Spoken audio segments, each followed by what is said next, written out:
Okay, welcome. Yes? Excellent. Oh, okay. Great, so we're ready to go. So we've had a few changes to our lineup, as you may see, and we also have someone arriving just a little bit late, so please bear with us. Anyway, my name is Gillian York. I'm with the Electronic Frontier Foundation, and today we're going to be discussing, what is the proper title of our panel? The proper title, I can't recall. But we're talking about social media and freedoms from a variety of different perspectives. And so without further ado, I'd like to introduce our panelists. We have Mark Johnson from The Economist, who just joined us last minute, so thank you so much for that. Eche will be arriving soon, so I'll give her an introduction when she comes in. Emin Milli, who you may have seen speak last night. Manana, thank you. I didn't want to pronounce it incorrectly. Excellent, thank you for that.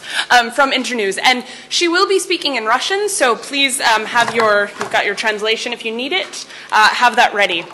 And so to start, the question that we're asking here is how should the principles and standards of freedom of expression be applied in practice on the internet?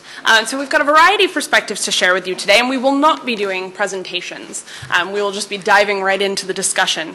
So I'd like to start with Emin, if he doesn't mind. Emin? Yes. Excellent.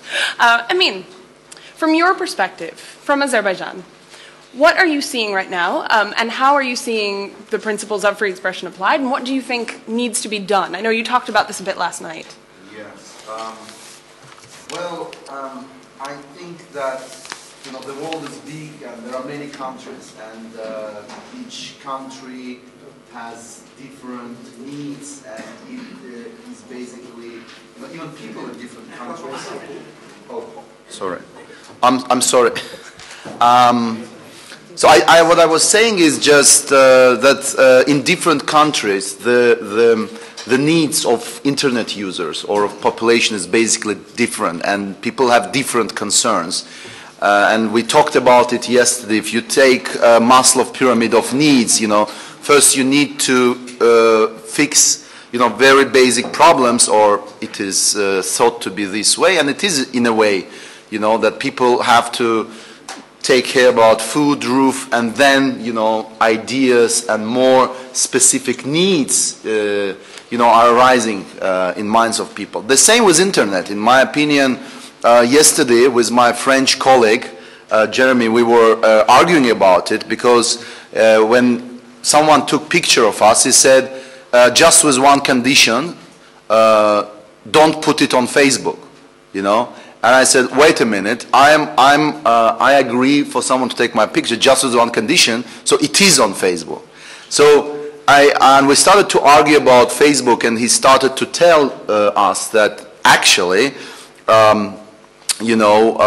Facebook, and he started to talk about all these arguments about privacy, and which are very valid, and I share all of them. But I told him that, you are a French man, and you have a luxury that someone from Azerbaijan, from authoritarian country on the periphery of the Council of Europe, cannot afford. It's like the same as Europe developed them. First you didn't have private companies, like people in Europe didn't fight private companies in 15th, 16th or 17th century. There was a conflict between church and state. Later, citizens, civil groups against the state. The issue with private companies came later. The same in Azerbaijan. I came up with a new term for the government in Azerbaijan.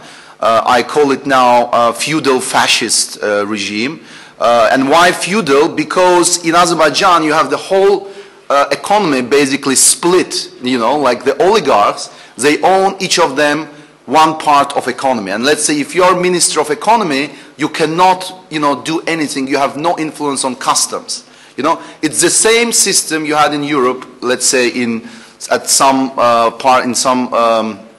time in Middle Ages, but not maybe about land with, everyone having his own feud, like feudals having their own feuds, but with, bits of economy.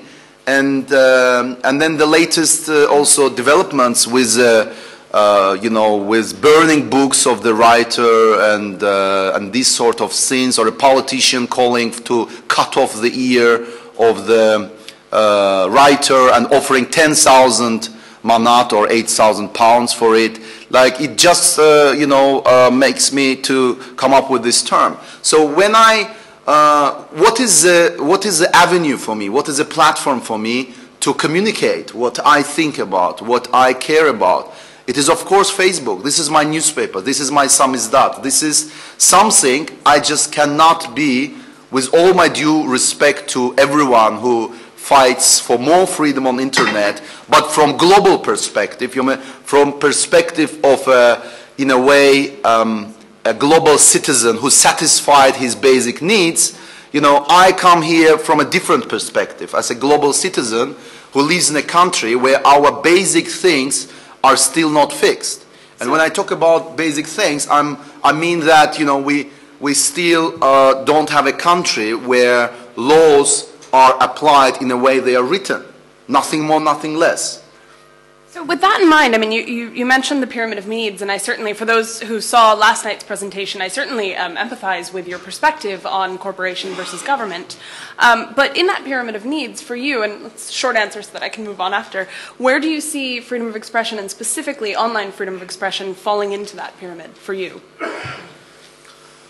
Well, freedom of expression is very basic need, okay? People started to express themselves in Stone Ages as well, and they started to paint everything, with everything what they could, on everything and with everything what they could find. But of course we are living in internet era, and we have all these complicated technologies. And in this pyramid of need, again, I think you cannot answer it like this is basic need or it comes after food and roof, because you may be very poor and you can just start to express yourself, to go against your government just because you have nothing to lose, because your kids are dying from hunger. So you start, it's also connected. On the other hand, you may satisfy your other basic needs, let's say food and roof, and at some point you may think, wait a minute, I'm a human being, I'm coming to this world not just, to eat and to drink and to sleep, but there is something else. There are certain ideas, there are certain ways to organize your life, and other people, other communities around the world did it, why we cannot do it? What's wrong with us? So you start, so I think this need may appear in a different form, in a different levels of this hierarchy of needs. Thank you. So, sorry, I would just like to welcome our next panelist who just joined us. I'm sorry to rush you in. Is it working? No, it's okay. Yeah. It's okay. I'm so sorry. It was the plane. It's not me. No, please, not at all. So I hope you don't mind if I will jump right in, because I recall. Sure, go ahead. Great, excellent. So as you see, we've had some changes to our panel. So we had emailed briefly before the panel, and one of the things that you were interested in discussing was around the sort of balance. So in our description of our panel, we have this idea around clashes between authoritarian governments and tech-savvy protesters, and you had mentioned some ideas around anonymity and some of the issues that we have around sort of crowd control on the internet when you're talking about situations of riots or protest. And I know, Mark, this is a subject that's close to you as well. So I'd just love to get your perspective on that. Where do you find that balance between sort of the identification of individuals in these situations and the right to anonymity? This is working, right? Yeah. Yes. Well, I think I have to pick from where Emily left. Hello. Hello. Do we need freedom of speech issue? I'm a journalist, and I've been reporting from almost all around the world until now. I am jobless at the moment. They kicked me off because of political reasons. I have two things to tell about this, two contradicting examples, actually. Do we need freedom of speech or not in that issue, especially? In China, there was this guy who told me, a Chinese guy told me that he's happy with the bread he's earning and he doesn't need to speak at all. It comes like, it's not important to him at all if he's not hungry. But in Buenos Aires, another guy, he was the leader of the protesters who took over the factory that he's working, And he said, you know why we did this revolution, as they call it? It was just before Chavez, just before the economic crisis. And he said, the owner of the factory didn't say hello to us. So we didn't feel like a person. We didn't feel like a human being. That's why actually we did this, you know, taking over thing. So it changes from person to person, I think. There is no one rule about, you know, where do we put the freedom of speech in the pyramid of needs. On the other side, I was living in Tunisia for the last year, and I've been to Tahrir. I lived in Beirut as well for a year. I was in the Arab soil most of the time, and I saw people who were who were dying to express themselves. And actually, they changed a lot. They did not only change their own lives, but they also changed the image of the Arab world in the rest of for the rest of the world.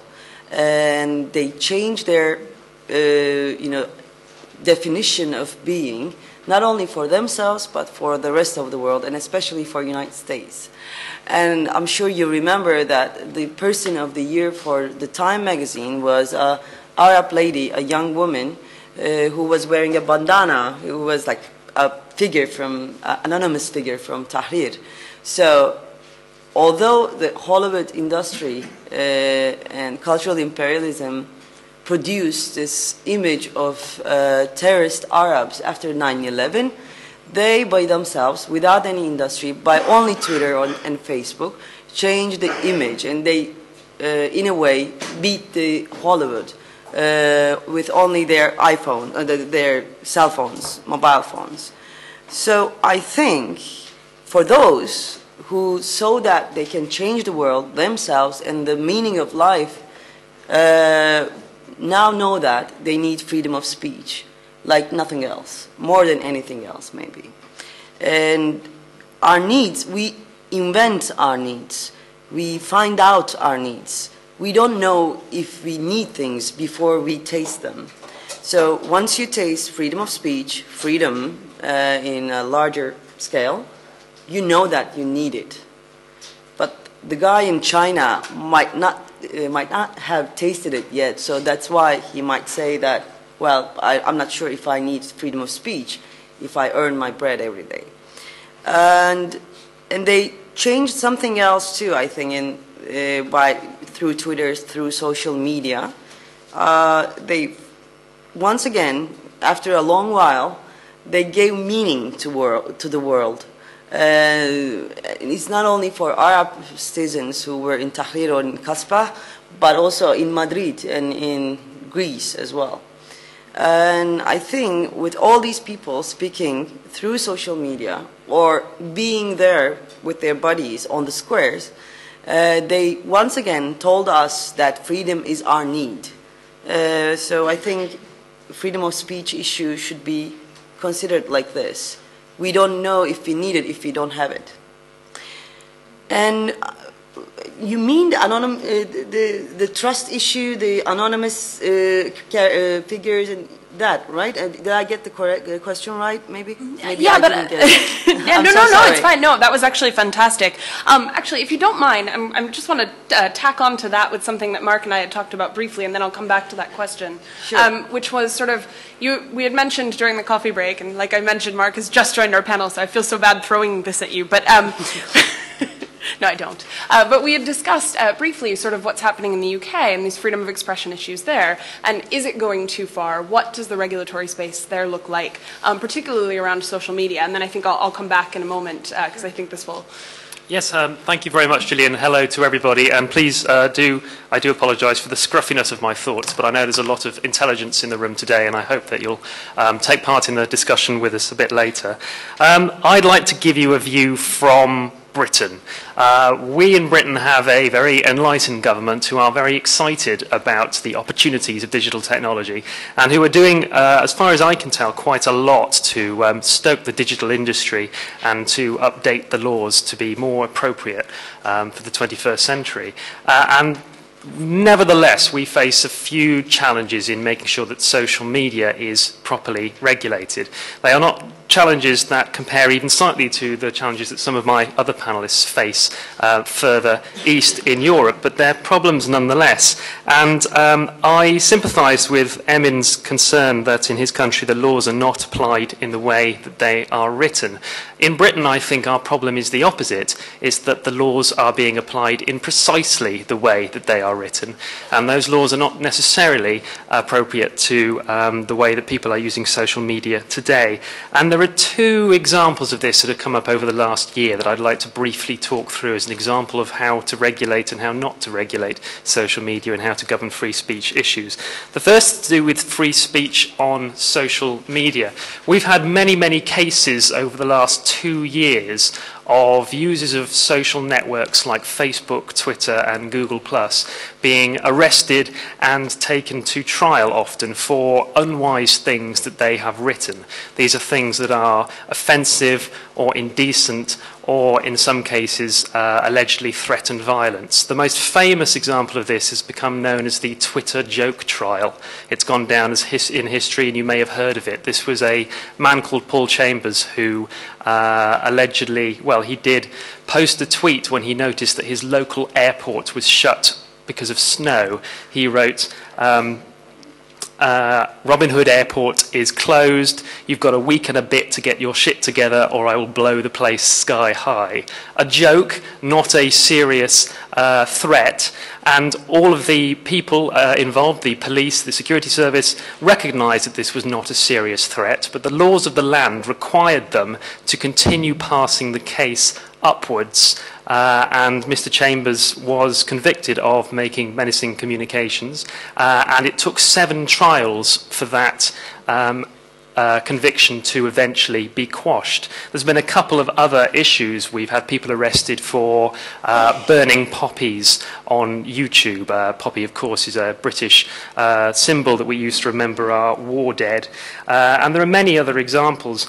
And these cases are clogging up the courts.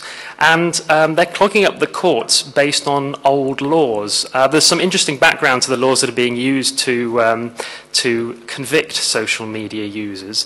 A lot of the laws about offence in communications date back to the 1930s and even earlier. In the early days of communications law, it was intended to govern, well, to protect the women usually who worked in the telephone exchanges. Back in the 30s, if you wanted to make long distance calls, you had to go through a telephone exchange. There was a period when people were making various types of calls just to be a nuisance to those ladies on the desks there. And the laws against offensive communications were initially put in place to protect them. Even earlier than that, back in the 19th century, in the 1880s, 1890s, there was a rather worrying trend of people who had fallen out with friends or with colleagues, sending telegrams to their families to tell them they had died. Now, in the 19th century, it was quite a struggle to find out whether or not that was true. You could actually cause several days of pain and anxiety to a family by sending communications like that via telegram. And some of the laws that are in place to manage social media communications were initially put in place to protect people against false statements like that in those days, and they're still being used today. So fixing that problem has not required new regulation. It has not required weighty new investigations and studies. All it's required is a 25-page document produced by the Director of Prosecutions in the UK to make it very clear to the prosecutors when they should and shouldn't employ the laws that are there to govern electronic communications. And I've recently heard it described as the longest explanation of common sense I've ever seen by one of the lawyers.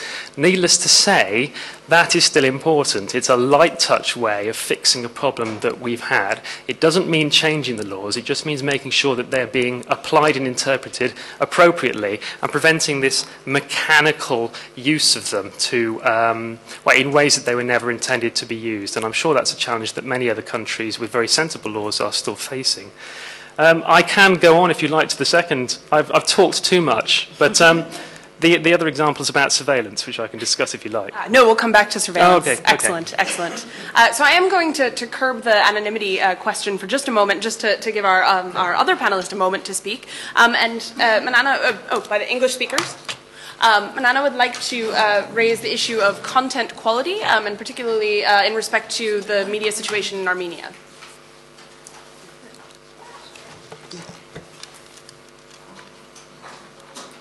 Я прошу прощения за то, что вам приходится доставляю неудобства, надо надевать наушники, но просто я понимаю по-английски, мне просто трудно говорить, и я боюсь, что я не смогу сказать то, что я хотела. Я приехала из Армении, хотя я российская гражданка и всю жизнь прожила в России, но так случилось, что 2 года я живу в Армении. И я должна сказать, что во мне какое-то бесконечное противоречие, я все время сравниваю ситуацию со свободой слова в России и в Армении.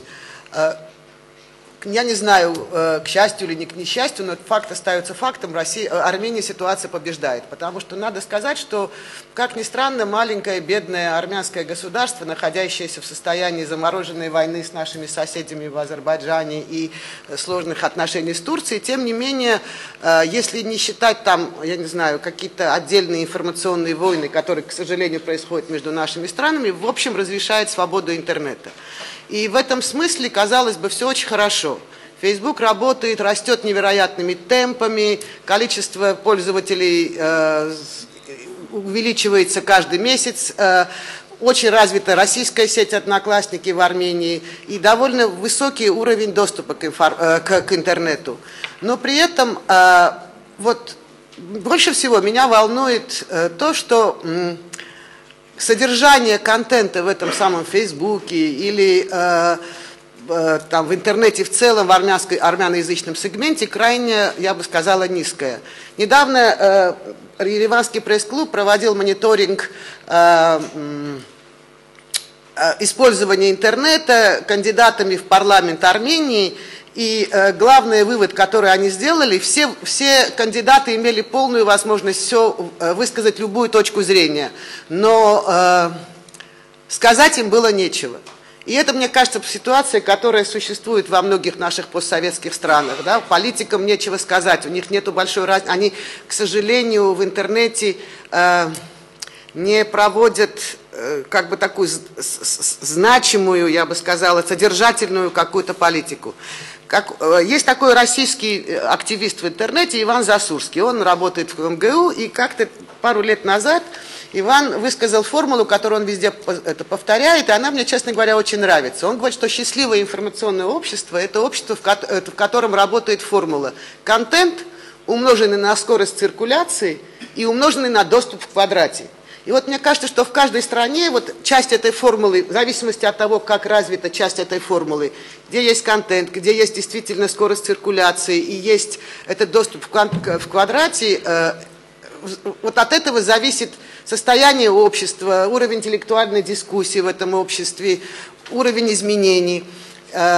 И я не журналист, я не писатель, я не блогер, у меня нет собственного блога. Я простой менеджер, который пытается делать в маленькой стране какие-то проекты, связанные с развитием интернета, потому что я тоже полагаю, что развитие свободного, полноценного доступа к интернету является чрезвычайно важной, то есть, наверное, единственной сейчас в наших странах, единственной возможностью построения нормального общества.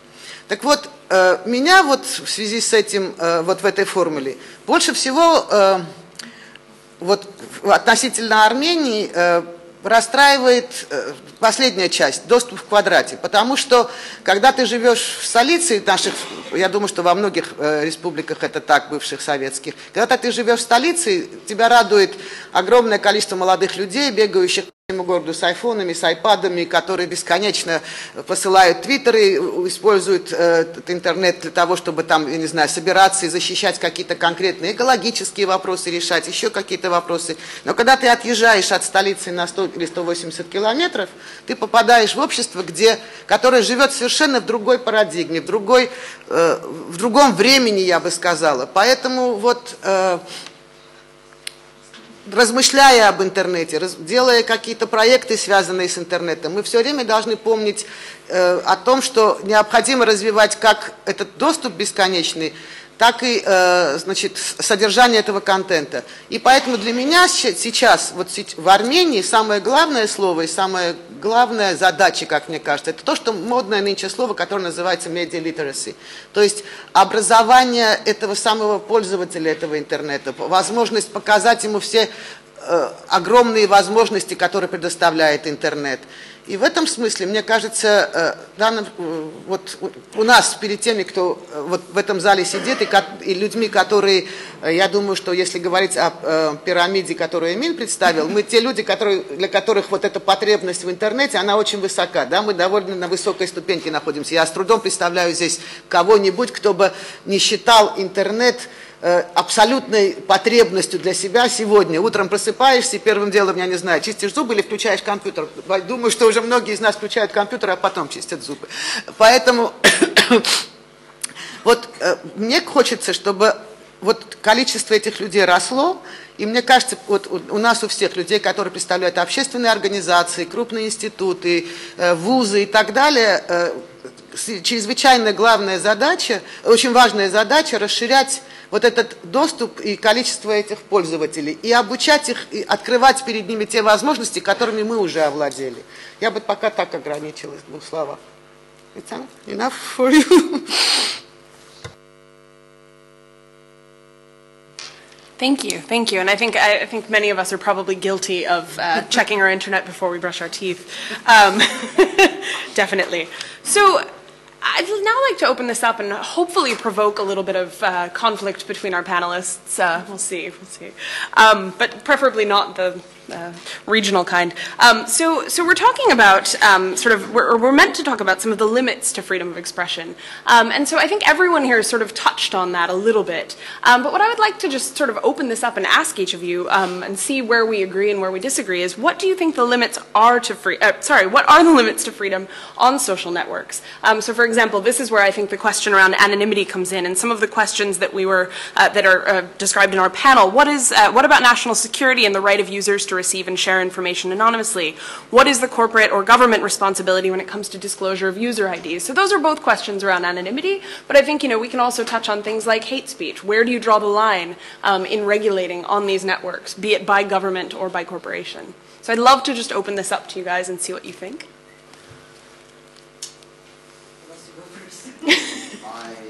This is actually very Mike. broad. This is very broad. I mean, you can talk from so many different angles about things you have just thrown out on the panel. And I want to quote a person, I don't share with him like many of his ideas, Vladimir Ilyich Lenin. He said once that, yesterday it was too early for revolution. Tomorrow it will be too late. The time is tonight. It should happen tonight.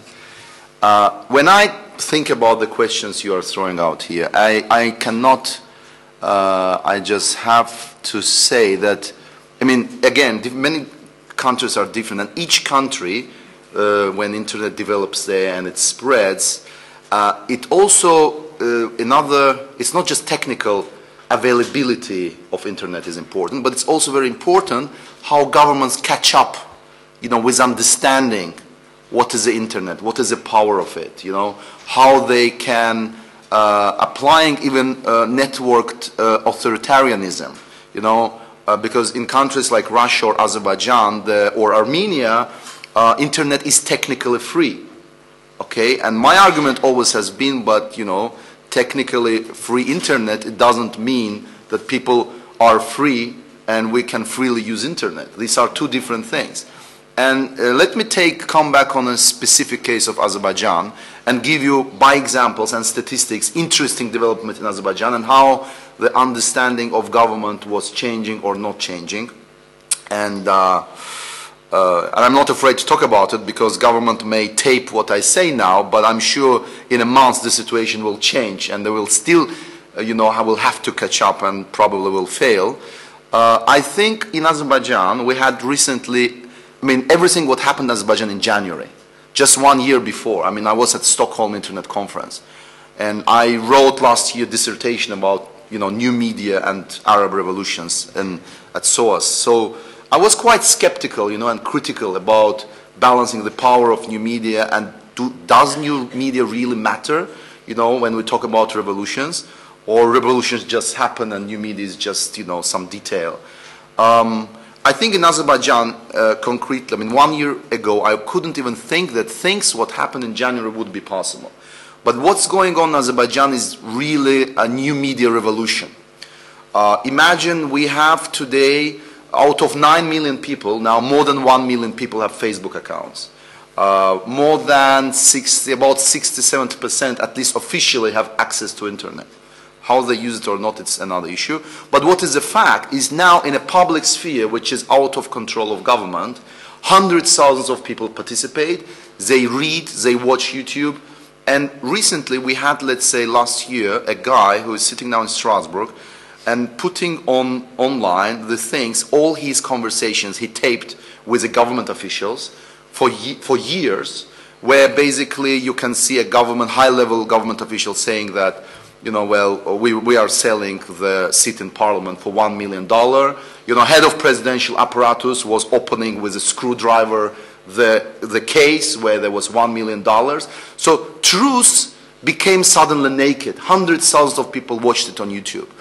What happens statistically? Let's say the opposition newspaper Azad League, which had just 10,000 circulation hard copies, suddenly online gets 200,000 clicks on a news about a soldier who was killed in the army, not by Armenians, but because of corruption, because of mismanagement and mistreatment in the army. And the mother gets the paper from Minister of Defense saying the guy had a heart attack. And there is videos and photo of this guy, and his body is full of scars. So that news got more than 200,000 clicks in 2 days. In 2 days, the group on Facebook was founded, the people we don't know. No, let me tell this. 200,000 clicks. This audience, this marginal opposition newspaper, had in times of national independence movement. Back then they had 200,000, circulation of hard copies. Now they have 200,000 virtual circulation. So, it's a huge change. From 10,000, just 5 years ago, 3 years ago, now again, like in times of, national protests where 100,000 of people were protesting, 200,000. Like, that's happening now on internet. Not hard copies, but on internet. This is statistically, you can see how people are more and more coming, and it matters. So now, interesting thing, the students organized a Facebook group and said, on the street, we're going to protest against this situation in the army. Within 2 days, 16,000 people clicked going, which is revolutionary in Azerbaijan. Within 2 days, you had only 100, 500 people saying going, and then 100, 200 coming, not more. So within 2 days, 16,000 people said we're going. Several thousand people came on the street on 12th of January. Traditional opposition leaders didn't even know what's going on. They were sitting in their cabinets. Suddenly there were several thousand. Police couldn't do anything because it was not police controlling people, but people surrounding the police. And police couldn't beat up the mothers with pictures of their sons, whom they sent to army, thinking they will serve the nation, but just being brutally killed because of corruption and mismanagement in the country. And the situation in the army was just one example of the whole situation in the country. So this new media revolution going on in Azerbaijan, and then suddenly different social groups started to protest. Shopkeepers, the last category of people I would think they would ever protest, suddenly closed the road to the south, the biggest shopping mall, because the owner of the shopping mall, wanted more bribes from them. Several thousand people. The government started to be more violent. They started to use gas cannons, rubber bullets. For Azerbaijan's revolution, government didn't use anything like this, for many, many years. And I'm finishing. I'm sorry taking for so much time, but I want to make clear this case. And then, more protests in Ismaili. This is an amazing case when basically the son of a minister on the most expensive car Hummer just hit the guy in that small regional city who was in the most cheap car, Zhiguli, and went out of the car, started to curse him, to insult his dignity. And then people gathered, and he started to insult them. They said, "You are not men." He started to curse their mothers, sisters, and what happened, people got crazy. They burned the hotel of this guy in the city, the minister's hotel, and they burned the governor's house, part of his house. They went to protest 2 days in a row, in spite of the fact that government moved troops in that region and also occupied 2 other neighboring regions. So suddenly, and then people in Baku went to protest, saying government should stop using violence against peaceful protests. I went to the street, I gave a speech in front of 30 policemen, army troops, and said to them, you should join us. You should not protect the son of a minister who dares to come out and insult 100,000 Azerbaijan citizens. Because the whole point of having a state is to come together and to defend human dignity of everyone in society, not just son of a minister who insults everyone.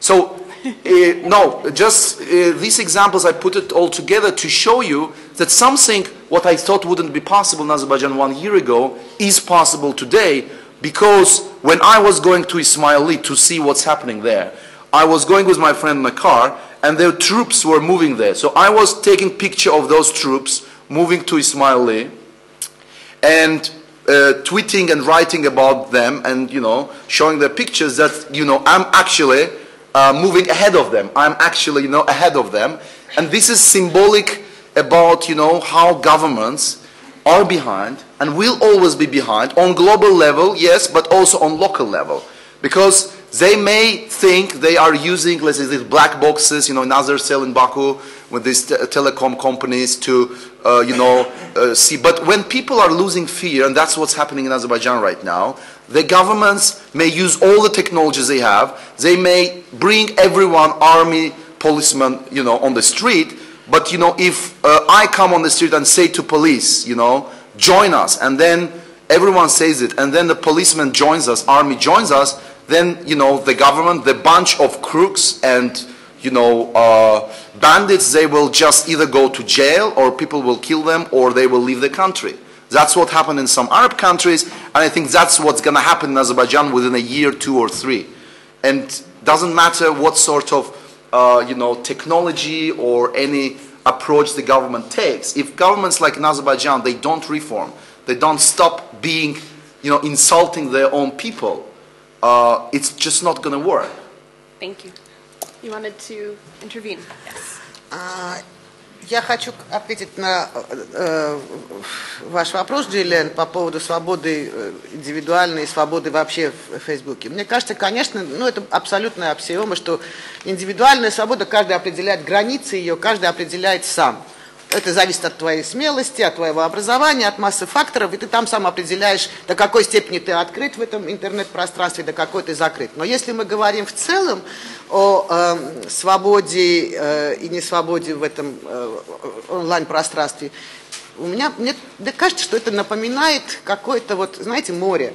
Такие волнообразные постоянные движения. И вот как я это определяю для себя там, на примере России и Армении, это похоже на море, когда водой владеет государство, власть, и оно бесконечно нагнетает такие большие волны. И мы, пользователи, мы, общество, мы находимся на берегу.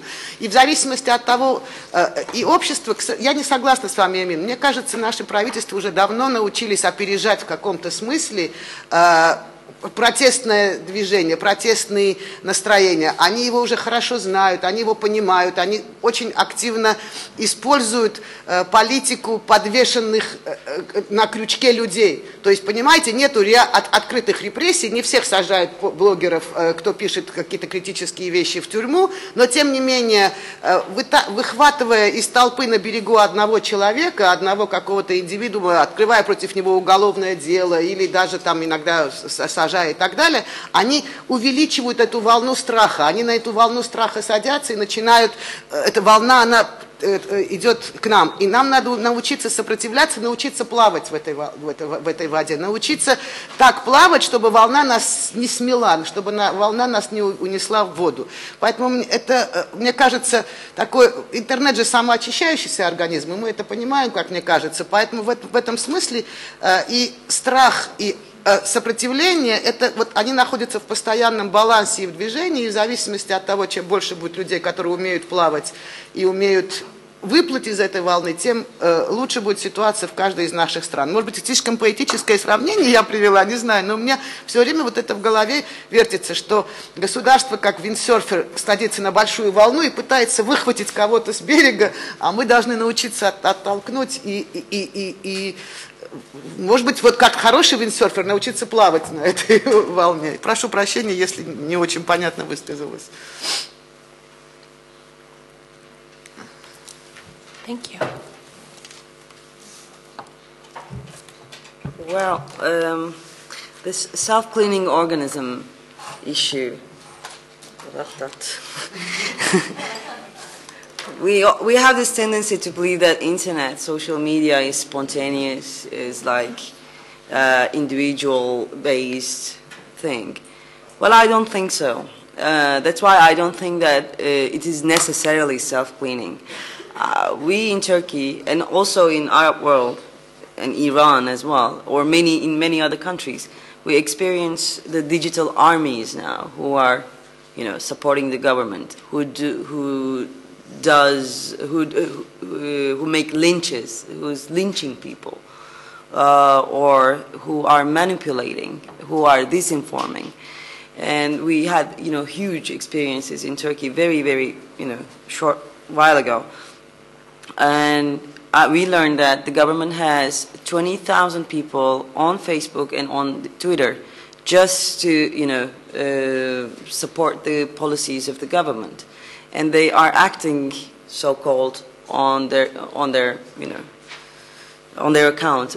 Not officially, they're not officially acting in the name of the government. Of course, they look like civilians who are saying their own thing. I think the main central issue about limitations of freedom and all the issues we're talking about social media, is trust. We are trusting those people who only have nicknames in Tahrir, in El Kasbah, in Madrid, or in Greece, or wherever. We are, believing in those people, what they tweet, what they put on Facebook, although we don't know anything about them. Whereas on the other side of the story, they put billions of dollars to that logos of New York Times, Washington Post, to earn our trust. And they have a history, whereas the other guys who only have nicknames don't have a history at all. They just pop up and then they vanish. But we decide to, or we choose to believe in those people whom we don't know, rather than Washington Post or New York Times or whatever, CNN International or Fox News. But this trust, I think Manana is quite right. The governments, or the powers, let's say, just discovered that it is so it's so easy to manipulate this trust. 2 examples. There was a massacre on Turkish-Iraqi border, which we call either Uludere or Roboski. Uludere is the Turkish name, and Roboski is the Kurdish name. Massacre. And 16 people, most of them were kids, died because the army thought that they were terrorists trying to pass across the border, although they were just kids who were trying to smuggle cigarettes from Iraq to Turkey. We wouldn't know about this if there wasn't Twitter, because the mainstream media waited for almost more than 24 hours to talk about this, and they just wanted they waited for the Prime Minister to talk about it before they gave the news. And people already knew it through Twitter and Facebook. But the second example is not as fancy as this one. All of a sudden, one day, just after this massacre, there were news on Twitter.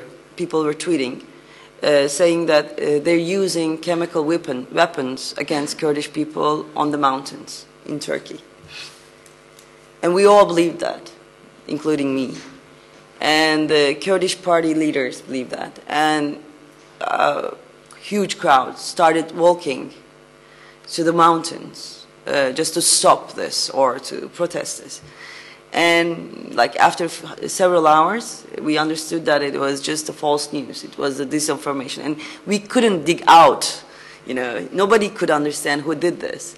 But obviously it was from some kind of power source, because all of a sudden they, you know, started making fun of all those people who were tweeting about these political actions, or who are calling for political actions through Twitter, because they said, you see, they're lying, they're just making things up. So maybe they made up Uludere massacre as well.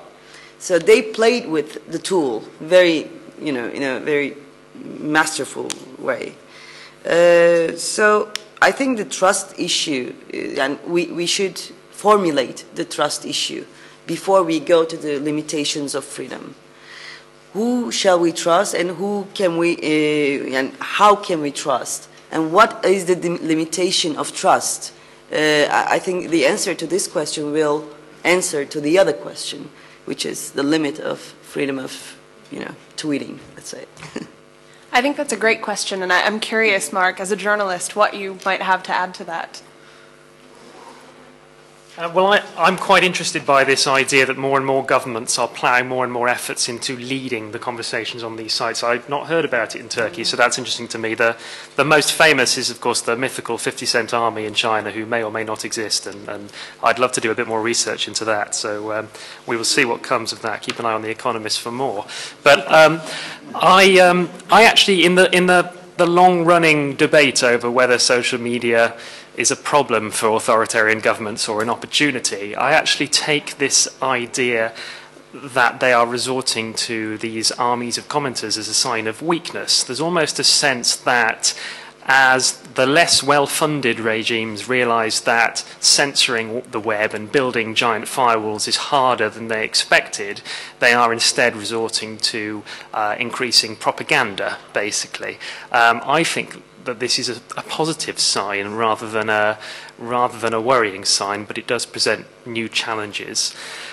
Your initial question was, what are the limits of free speech on these sites? And in Britain, we're certainly putting down some markers. So although we've decided that the prosecution service will go easy on things that are termed offensive or indecent, there is a sense that they want probably to crack down on more traditional kinds of crimes. So this is things like defamation. We've had a recent issue in the UK where a very large number of Twitter users wrongly accused a retired politician of involvement in child abuse, and he has taken a few of those, the most high-profile ones, to court, and indeed the many thousands of others who tweeted his name. He's asked them to pay a sum to charity in recompense for the wrongful accusation. And it's been made clear that prosecutors will go after people who libel others on social networks. And it's also been made clear that they'll go after people who break court orders. So the classic example of this in Britain is people naming rape victims against the judge's requirement. We live in a society that has rules about those things for good reasons, and I think there is a feeling on the part of the prosecution service that there was a belief, I think, that social media might be a lawless place, and I think there's increasingly a realization that we really don't want it to be a lawless place. And so in those situations, I think people are realizing that there are limits. And I have sympathy for social media users who can rightfully claim that they have no idea that these laws exist. There are lots of British journalists who are confused by the laws around contempt of court. But I think we're increasingly going to find ourselves in a society where more and more people are just becoming more generally savvy about what they should and shouldn't say. And that isn't necessarily a bad thing. I think that's a sign of social media maturing. Thank you. Yeah, just one moment. I just wanted to check in with our remote moderator and make sure that I haven't missed anything. Okay, we're good? Excellent. Yes, please. Yeah, just I want to, I mean, again, I actually I actually argue for the case that people who are using new technologies can win governments. And that happened in some Arab countries. And I want to give you two examples. One about Egypt, one about Azerbaijan. This thing is not just about using Facebook. I agree, there are a lot of different factors. You know, if you take revolutionary series, you can take a structural approach, state-centered approach, and human agency approach, and you may come up with different conclusions. A person around whom everyone could join. He started his Facebook page. He was trying to help him. And El-Baradei wasn't a man who was sold out to the government. He was an independent guy trying to come to do something. But I agree with you. He was in kind of a box which was controlled by the government, you know. The government, Mubarak, felt quite comfortable about, you know, with difficulties, because it was El-Baradei. He was different, you know, than other, you know, people in Egypt. But still, you know, they could control him. And Wael Ghonim intuitively felt, and he could see it on Facebook, that actually after founding All Khaled Said group, you know, this group gathered 250,000 people, much faster space, that rather than just, you know, making one guy a leader and going behind. So he applied not just technologies, but also his brains, his intuition, his feelings, new approach. It was issue-based approach. They took just one case of a man being killed in Egypt, a man whom they made a symbol. Not even a man who lives, but a man who died. You know, and they built up a movement around it. And it was Wael Ghonim, not any of traditional opposition leaders, not any of other narratives or things that, you know, government is using and traditional opposition is moving around inside of the box of the government. But it was Wael Ghonim with all his new approach who said, okay, now 25th of January. And if you follow the line of protests in Egypt, he appointed this on 25th of January. It was difficult for opposition forces in Egypt to unite. And he didn't unite any of them, Wael Ghonim. Yeah? El-Baradei didn't unite any of them. But when Wael Ghonim did this step, after doing all this, he said 25th of January, and when really 10,000 of people came on the street, you know, he tweeted, okay, next protest, 28th of January. And then, suddenly, the game changed. Then suddenly, for 28th of January, Muslim Brotherhood, all other groups, they suddenly joined the street. Because if they wouldn't join, they would destroy themselves politically. So they had no choice but to join. May I jump in for just a moment? Just say, so you're talking strategy, but I want to pull it back to limitations for just a moment. But I want to argue against the case when we are talking that, you know, no, governments are smart, they are using network authoritarianism, they have technologies to, what I'm trying to say when I'm saying that we are ahead of governments, I'm not just saying that, oh, we are so smart, we are using Facebook, you know, I don't know, Instagram, Twitter. I'm not just talking about that. The same happened in Azerbaijan. When we organized a protest on 12th of January, all opposition leaders that American embassy are talking with in Azerbaijan, or the government has been playing game with for the last 20 years, were sitting in their cabinets. They had no idea what's going on. The police, you know, it was like, you know, they were at the wedding and they didn't know what's happening. You know, that's, the point is not just using technology, but also breaking the old narratives and discourses, you know, thinking out of the box and creating the new boxes where governments and even old opposition and people who play these old games, you know, have no choice but either to join or, you know, being forgotten. So when I say that it works, I can argue in the case of Egypt, it worked, okay? So it actually, the new technologies and new approaches and people like Wael Ghonim, they created a new sort of environment where old approaches, where all these technologies, where American or Israel interests in Egypt supporting Mubarak didn't work. So the same happens in Azerbaijan right now. I mean, I understand and I agree this open-end game, you know. Sometimes you have smart people in government too. Sometimes, you know, you have, it's life. And of course there are different factors, you know. In Egypt, you could be arrested, you know, for 6 months and no procedure, nothing. Now, when I'm arrested sitting in the bus, I can, well, with police, I can, you know, write still, oh, I'm in a bus with a great bunch of people here. You know, of course it's different. I mean, people were tortured much more in Egypt. situations are different, you know, geopolitics, I accept all this. But what I'm saying, don't underestimate new media, don't underestimate the power of the people, and don't underestimate also not just new technology, but also new ways of breaking the old narratives, old discourses, and outplaying the old players. That's also important, and it works. Thank you. Sorry, we've got a question. Is that correct? Yes. Do we have a mic for this? Do we have a mic for questions? There is a mic. Yes. Gives a voice to government of Azerbaijan, I can see. While we're waiting for the mic, they have a chance to voice here. I don't have a we've voice got a mic in up here. Azerbaijan. Do you want to just come I up? don't have such a chance. And while we're in this moment, I'll just remind you, though, that almost didn't happen because Facebook actually took down that page because he was anonymous. Just a reminder to that. They fixed the situation. What was anonymous, sorry? Wael Ghonim had made that page. His account was anonymous. Facebook actually took down the page for a short period of time in November. And then they reversed reinstated it when someone else stepped forward. But just So a it reminder worked. that there are limits. Okay, yes. And there are ways to fix those limits, too. Yes, indeed. Okay, it we have a was done. question.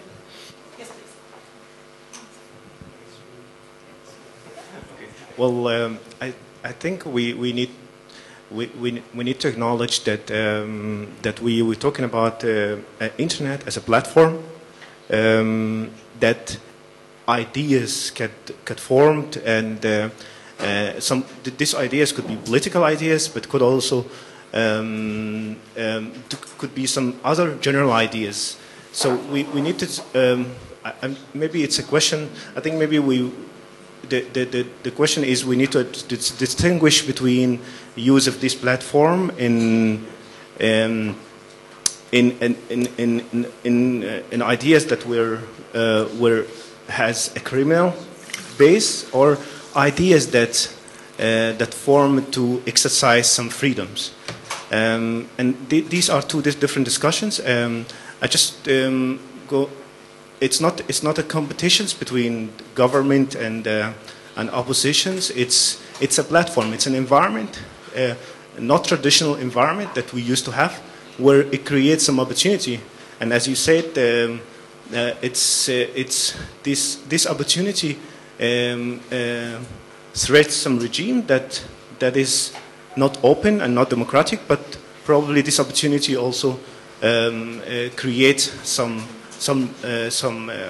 opportunity for, I mean, in Egyptian example, where people not only Wael Ghonim, if we're talking about personal, I think it's Wael Ghonim just a small, tiny thing in Egyptian movement or revolutions, if we can call it that. It's a set of things that happen where internet as a tool facilitate some mobilizations and idea where people protest. First and foremost was police brutality, and then move on to a revolutions. And this is where Egyptians, for example, discover that this is a platform, a non-traditional platform where people can share ideas. So going back, I mean, to the question where we have the possibility of giving opportunity, but also a challenges for maybe some open government about criminal acts that are taking place in this platform. Thank you.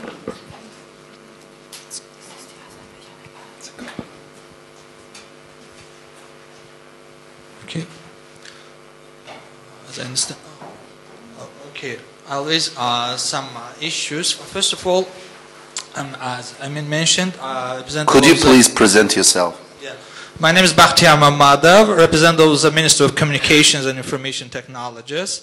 I know him for a while, but I know him as an educated person, but not as a writer. But at this time, I think he tried to draw some kind of things that maybe could be competitive with Orwell's 1984, just in black tone,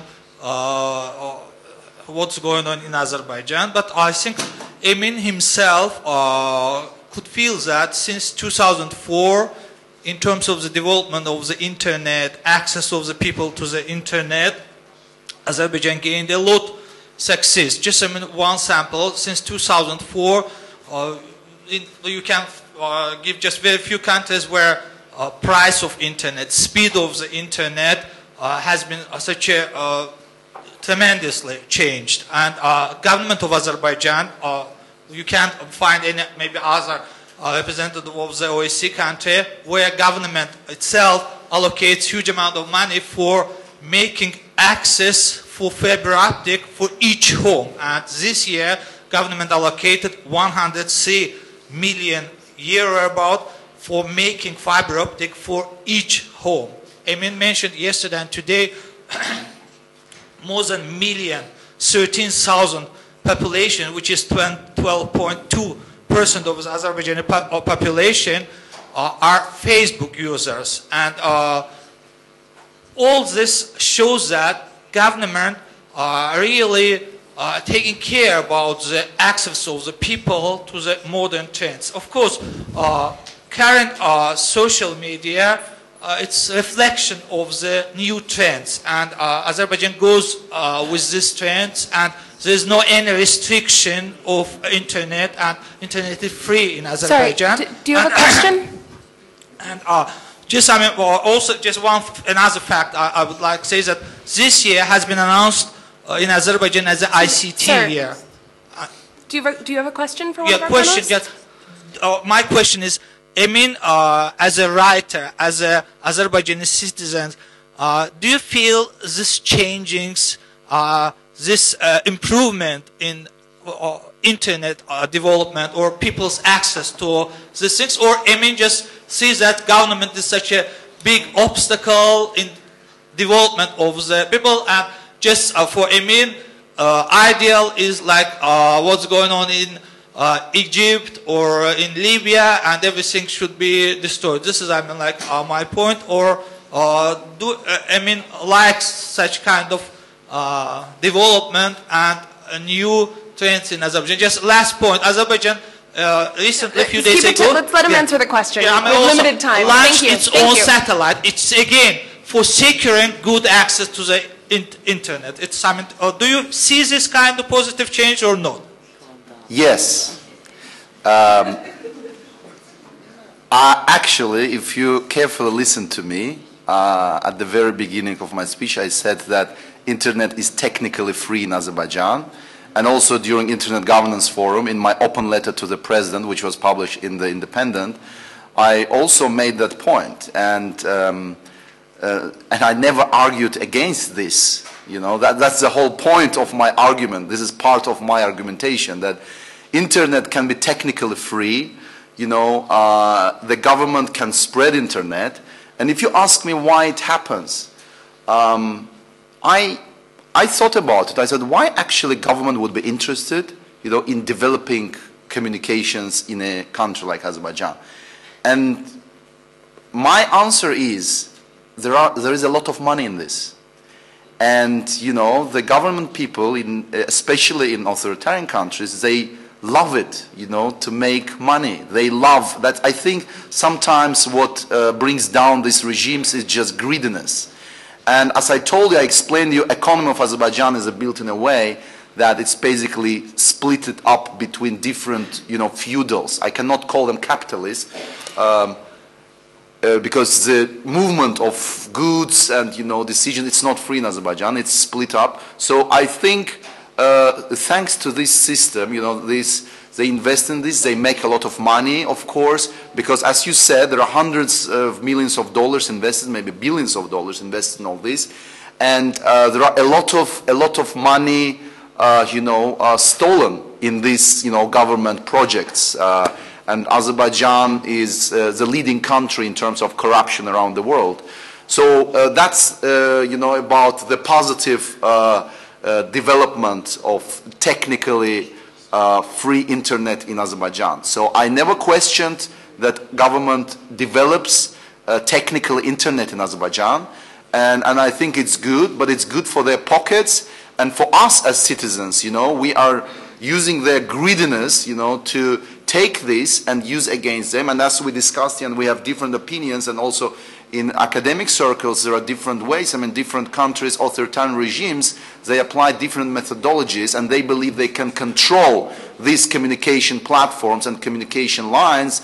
And what I argue about, my argument is that actually sometimes people can break, this self-confidence of governments, and they can use the platforms that government create for one purposes, against the government. I've spent only a few days in Azerbaijan. I went to the Internet Governance Forum in November and very much enjoyed my time there. But I don't know a lot about the situation, but I did hear Neelie Kroes there make the point that freedom of speech is one thing and freedom after speech is another. And that, I believe, was a concern there, that having a nominally free internet does not necessarily mean free speech, and that's probably a distinction that's worth remembering. Thank you. We have another question, and if there are any other folks with questions, please line up on the left side of the room. Thank you. Hi, my name is Catherine Fitzpatrick. I'm from New York, and I wanted to ask about the issue of anonymity versus identity. Emin, you mentioned that it was very impressive. 1 million people joined Facebook, and then you talked about the people that clicked going, okay? And I know in Russia, Manana, you'll know there's this huge group that's called Мы были на Болотной площади, придем еще. We were on Bolotnay and we'll come again, and they press going, and they click it with their identity, which is the remarkable factor that there's a sort of center of gravity building, that people use their identity so that they can find each other and that they have strength in numbers. I'm wondering your assessment of that, and also the question of, does the use of identity in these groups help mitigate against what Mark was talking about, the 50 center, the digital armies of, the secret police with the fake identities, because it makes it harder to use a fake identity to harass people. It's really that we're more at the mercy of these platforms and their policies about whether we get to have pseudonyms. On G+, there was a big controversy over whether you could get to use it or not. So my question is, are we turning a corner now, and the actual demand is for identity, and are we in a lull, as you were just saying, that that old joke, you're free to demonstrate on Red Square, you're not free after you demonstrate? I think that the situations are different in different countries, and in one country, within a certain period of time, situation may change. And people, like activists, they intuitively apply what works in this country at this period of time. Let's say Wael Gonim came up with this strategy of being anonymous about what he was doing. That worked for Egypt very well. There were other people who were open about it. So again, the activists in Egypt were using different tactics and strategies about this. In Azerbaijan, if I would be activists in Syria, if I would write something, they would just bomb the house where I would be physically at that time. In Azerbaijan, it's not happening. You see, the representative of the government says we're investing billions in the internet. Internet is spreading. I told you some figures. The government of Azerbaijan applies different tactics. Of course, they put me in jail for a year and a half. Of course, they put in a jail this year, which is again very different, a presidential candidate, also a blogger, Ilgar Mamedov, who called on his blog the whole parliament as a zoo. Okay, they didn't arrest him, within the days when he said it, but now he's in jail, for trumped-up charges, and there is investigation. It's presidential election year, and presidential candidate is in jail. For Azerbaijan, it's unprecedented. The government always tries to catch up, to be more aggressive, more violent, less aggressive, less violent. It is also tries to intuitively, or based on their own research and information, to apply different strategies. And the same with activists. And I said before, it's open-end game. For me, for example, I deliberately, consciously I'm open on internet. I don't hide my identity. Okay, this is why, you know, the point is I call myself dissident because I'm open about what I'm saying. I'm against this government. I'm against the whole, you know, way how this government, you know, thinks or operates. And I want to be open about it. I'm using every possible mean, Facebook, Twitter, OSCE conference, you know, traditional, non-traditional ways of just exposing who they are. And to be honest, I don't know what sort of tactics I will apply if tomorrow the government becomes so violent that they start killing people on the streets en masse. I don't know. I will think about it. But right now, I think it works in Azerbaijan. I gave you some figures, and I think it's going to become more interesting, and we will see more movements in Azerbaijan. And I want just to make one point. For me, it's not just applying Facebook or Twitter.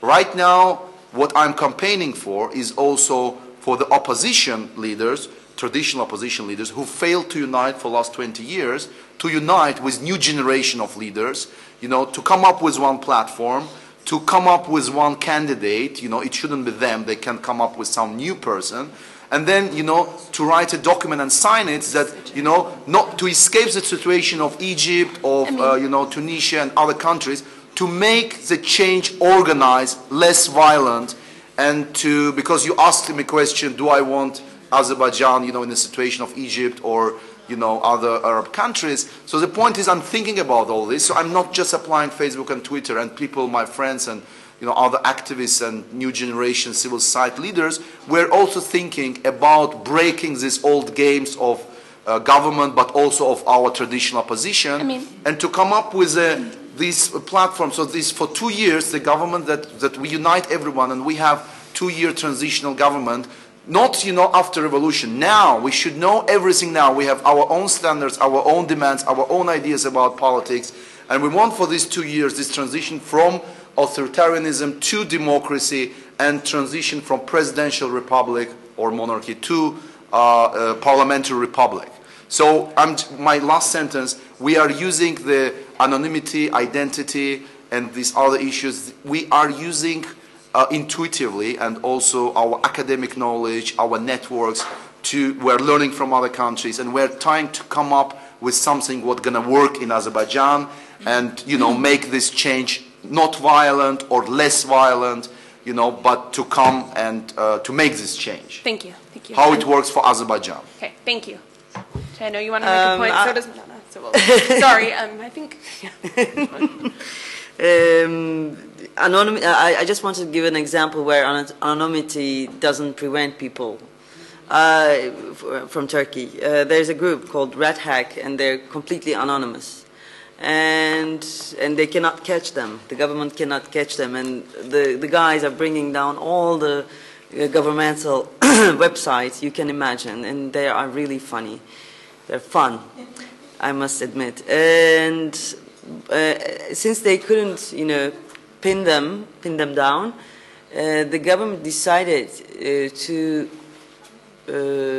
almost take hostage the university students who just retweeted what Red Hack tweeted. So the retweeters actually were imprisoned for months just for retweeting the news about Red Hack or making them their favorite tweets. So anonymity might not help if the government decides to be really, really brutal. And anonymity, and this is my second point, I want to raise it, like I want to think about it actually. I'm not sure if anonymity extends the limits of freedom of expression or expression itself. Because I think it just narrowed down the feeling of the opposition to retweeting things. And I don't know the technical term for those planes who don't have humans in them. Drones. Hmm? Drones. Drones, yeah. The opposition almost becomes a drone after a while. It's bodiless, humanless opposition, except for Tahrir or Arab situation, or some other situations as well. But I think it's very, fun to praise the new technology the new narrative, the coming of the new narrative, which I, up to a certain degree find correct. But after that, I think it's the old techniques anyway. Because for Tahrir, for instance, it was the Arab digital expressions, which 10 years ago started the summer camps, teaching the children how to use internet. And that generation went to Tahrir to tweet. But it's not only about tweeting. They were politically educated as well, not indoctrinated, but they were political guys. These guys were political leftist guys who educated these kids during summer camps. And that generation went to Tahrir and tweeted. And I think in that sense, it's old school, like, still.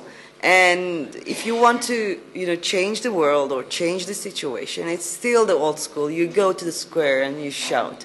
It's not only retweeting the discharging the tension by tweeting or retweeting. And I think, but yet again, I think a new agora is born through Twitter. Twitter and Facebook, they reshaped the form of communication, but not only that, they are reforming Agora with an international English all over the world. And I think we're going to experience something like new Andalusia. I think Tahrir, the experience in Tahrir, not only technological experience, but political experience as well, in Tahrir or in Arab world, and the political experience in Europe will gather at some point. And I really want to call it New Andalusia or Andalusia Reloaded. And I think then, if we can, gather these experiences, then we can go to a new narrative, and then we can mention a new tool for changing the world. I think Facebook, Twitter, and such stuff is not yet enough to call to be called new. Thank you. Can I just do a quick time check? Am I right in thinking that we have about 10 minutes? Yeah, that's true. Yes? 10 minutes, yeah. Great. You wanted to make a point, and we've also got a couple of questions. I've seen your hand for a while. I see yours. so. She's first. But first we'll have a comment. Очень быстро на вопрос Кэтрин по поводу Болотной и так далее. Мне кажется, что я, к сожалению, вот не была в России во время всех этих протестных движений, не могла выйти на никакую демонстрацию, потому что все это время находилась в Армении. Но я все время за этим следила в интернете. И я должна сказать, что вот абсолютно отчетливо видно, какая огромная активность была в русскоязычном сегменте интернета год назад, во время декабрьских событий, как на каждый вопрос, поставленный для голосования, отвечало и голосовало 100 тысяч человек. И очень хорошо видно, когда после определенных действий власти относительно людей, которые были на демонстрациях, как снизилась эта активность в интернете тоже. Сейчас, когда какой-то вопрос ставится на голосование, уже не 100 тысяч, не 200 тысяч человек голосуют, а 20 и 30. То есть вот офлайн движения власти очень сильно отражаются на свободу онлайна. И это как бы абсолютно отчетливо, мне кажется, видно. Поэтому, к сожалению, когда я говорю о том, что правительство опережает нас, я ровно это имею в виду. Когда оно освоило все те же самые приемы, может быть, не сажает никого, но открывая определенные уголовные дела и подвешивая на крючок, оно снижает и онлайн-активность тоже. И это очень грустно, потому что я согласна с вами, анонимность не выход в этой ситуации, абсолютно, потому что анонимность рождает больше подозрений, анонимность рождает больше проблем и еще больше, не только для тех, кто анонимен, но и для тех, кто абсолютно с именем в этом интернете. Не согласен со мной? Just 2 sentences. Yes. Literally.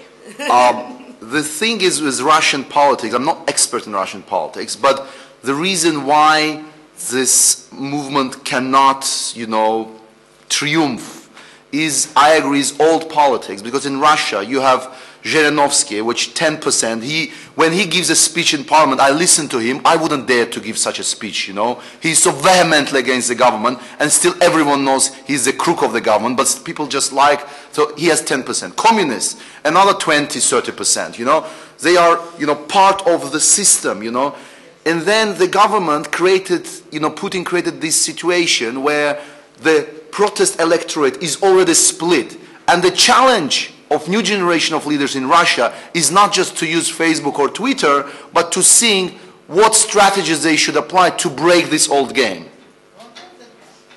Okay, I see a question over here. Can we take the mic over to... No? She's had her hand up for the longest time. I'd like... She has for the... Trust me, I've been watching. It's a very, very fast question. It's for Mark. He said that you believe that that the internet, we don't want the internet to be a lawless place. What would you say to governments like Turkey and like Azerbaijan? What kind of laws do you want to see on the internet? Did everyone hear that okay?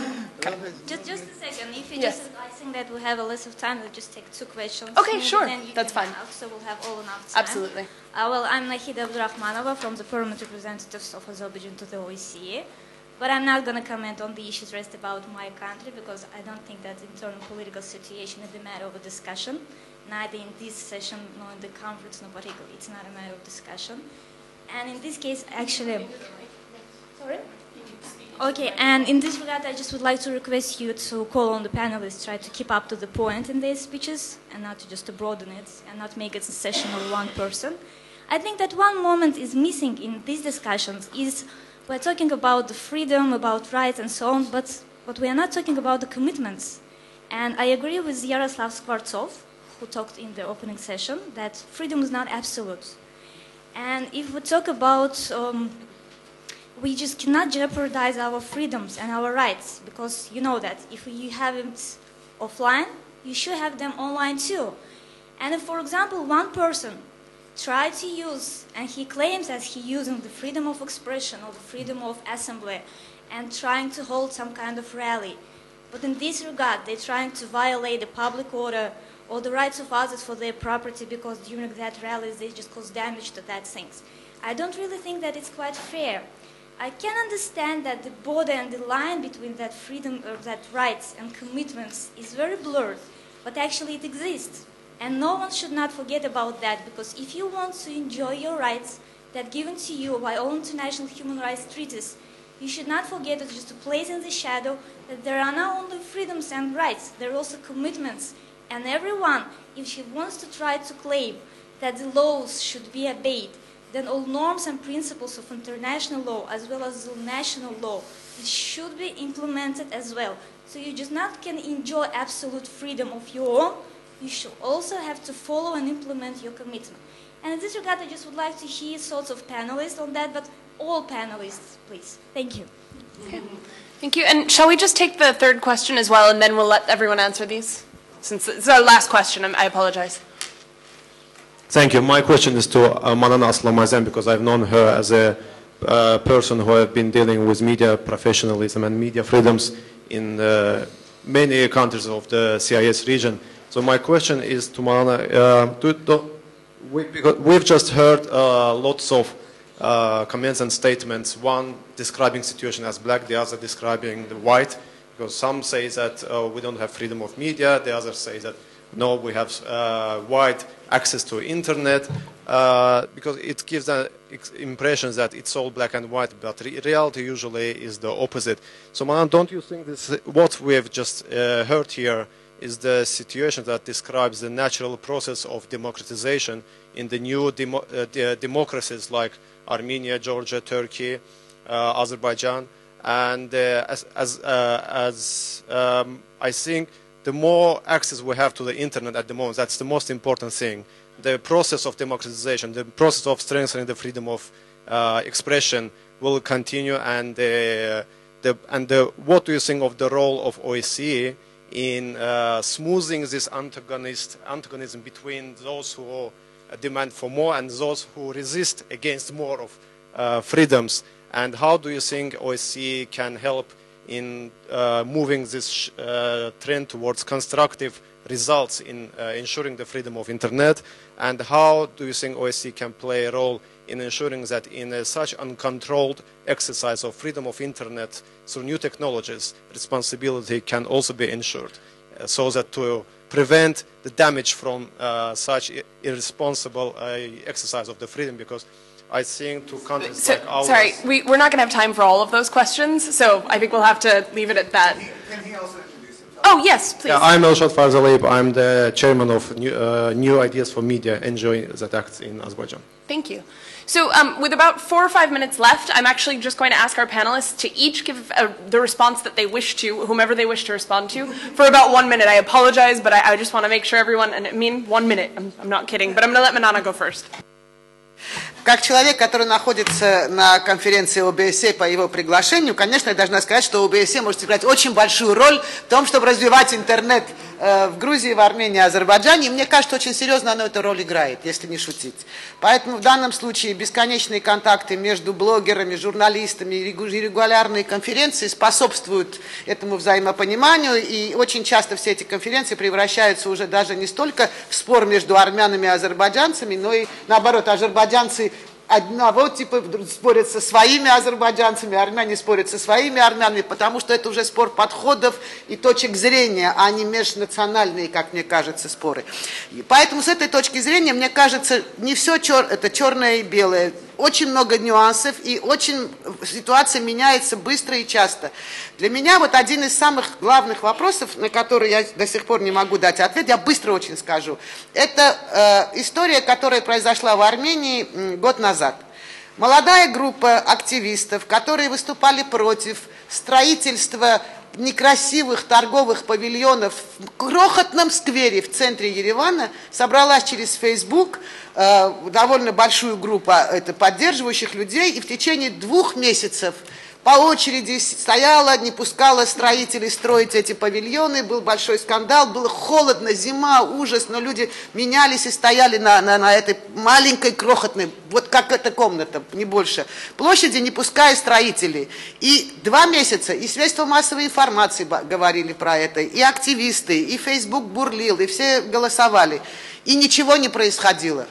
Пока в один прекрасный день, накануне выборов в парламент, президент в своем объезде города Еревана остановился у этого сквера, посмотрел, а рядом с ним, конечно, был мэр, он ему сказал: ну некрасиво, дорогой мэр, надо бы этот павильон, и не надо их здесь строить. Через 2 дня все то, что было построено, было снесено, и на этом месте сейчас красивый, посадили гораздо больше цветов, чем раньше был, и очень красивый сквер. И вот для меня это вопрос, я на него, у меня нет ответа. Это что было? Это потому, что Facebook так бурлил, потому что медиа, или потому, что все равно все вопросы в наших странах продолжают решаться теми людьми, которые у власти? Нету ответа на этот вопрос. Я не понимаю, где... Что перевесило? Выборы или самому президенту не понравилось, или потому что Facebook бурлил. А что касается прав и обязанностей, вот девушка из Азербайджана говорила, мне кажется, что, конечно, у нас у всех есть права и обязанности. И, конечно, очень отчетливо это видно, когда ты шумишь в своей квартире, и приходят твои соседи и говорят, что не надо шуметь. Там это сталкивается. Но в интернете права и обязанности очень сильно расширяются, потому что все-таки ты имеешь право сказать все, что ты думаешь, и не обязательно тем самым ты наносишь физический или какой-то конкретный вред людям. Поэтому ответственность и обязанности в интернете, мне кажется, шире, чем в обычной жизни. Вот все, что я хотела сказать. Thank you very much. Amin? First of all, I want to comment on this word that the guy from Azerbaijan used, new democracy. He applied this to Azerbaijan. Well, actually, I have a different term for Azerbaijan, which I call autocracy 2.0. Because of all our discussions, you know, this government develops internet, invests a lot in internet because they want to earn money, because, and they try then the different tactics to manage this. And for many different reasons, I call it autocracy 2.0, but this is not new democracy. This is my first point. Another point about commitments. Yes, state have commitments, and state have commitments also on OSCE level. And they are violating their commitments. And I don't think that a representative of any government can just stand up and, call on panelists of a session on social media here, trying to censor them and saying, reminding them of their commitments and saying that we have no right to express our opinion on internal politics in Azerbaijan. Another thing, last thing I want to say about flat. Imagine you are living in a flat and police or government officials are coming in your flat. They are stealing your furniture. They are kicking you in your face.